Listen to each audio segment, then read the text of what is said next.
ओम नमः शिवाय। आज हम आपके लिए लेकर आए हैं बुद्ध प्रदोष व्रत की पावन कथा, जो भगवान शिव और माता पार्वती की कृपा पाने के लिए अत्यंत शुभ अवसर माना जाता है। जब प्रदोष व्रत बुधवार के दिन पड़ता है, तब उसे बुद्ध त्रयोदशी प्रदोष व्रत कहा जाता है। इस दिन भगवान शिव की पूजा करने से सभी कष्ट दूर हो जाते हैं, बुद्धि और सौभाग्य की प्राप्ति होती है। शुरू करते हैं बुद्ध प्रदोष व्रत कथा। प्राचीन काल की कथा है। एक पुरुष का नया नया विवाह हुआ था। वह गौने के बाद दूसरी बार अपनी पत्नी को विदा कराने के लिए अपने ससुराल पहुंचा और उसने अपनी सास से कहा कि बुधवार के दिन ही पत्नी को लेकर अपने नगर जाएगा।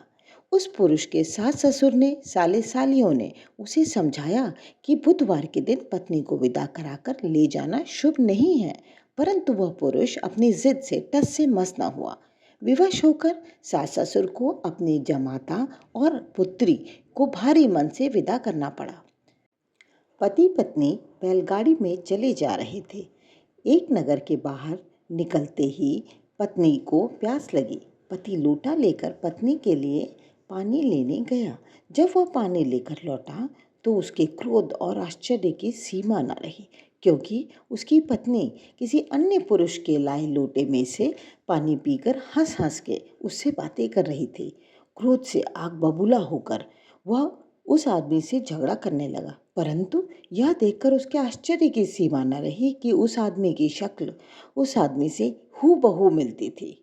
हम शक्ल आदमियों को झगड़ते हुए जब बहुत देर हो गई तो वहां आने जाने वालों की भीड़ एकत्र हो गई। सिपाही ने स्त्री से पूछा कि इन दोनों में से कौन सा तुम्हारा पति है, तो वह बेचारी असमंजस में पड़ गई, क्योंकि दोनों की शक्ल एक दूसरे से बिल्कुल मिलती थी। बीच राह में पत्नी को इस प्रकार लुटा देखकर उस पुरुष की आंखें भर आई। वह शंकर भगवान से प्रार्थना करने लगा कि हे भगवान, आप मेरी और मेरी पत्नी की रक्षा करो। मुझसे बहुत बड़ी भूल हुई जो मैं बुधवार के दिन पत्नी को विदा करा लाया। भविष्य में ऐसा अपराध कदापि नहीं करूँगा। उसकी प्रार्थना जैसे ही पूर्ण हुई, दूसरा पुरुष अंतर्ध्यान हो गया और वह पुरुष सकुशल अपनी पत्नी के साथ अपने घर पहुंच गया। उस दिन के बाद से पति पत्नी नियम पूर्वक बुद्ध त्रयोदशी प्रदोष व्रत करने लगे।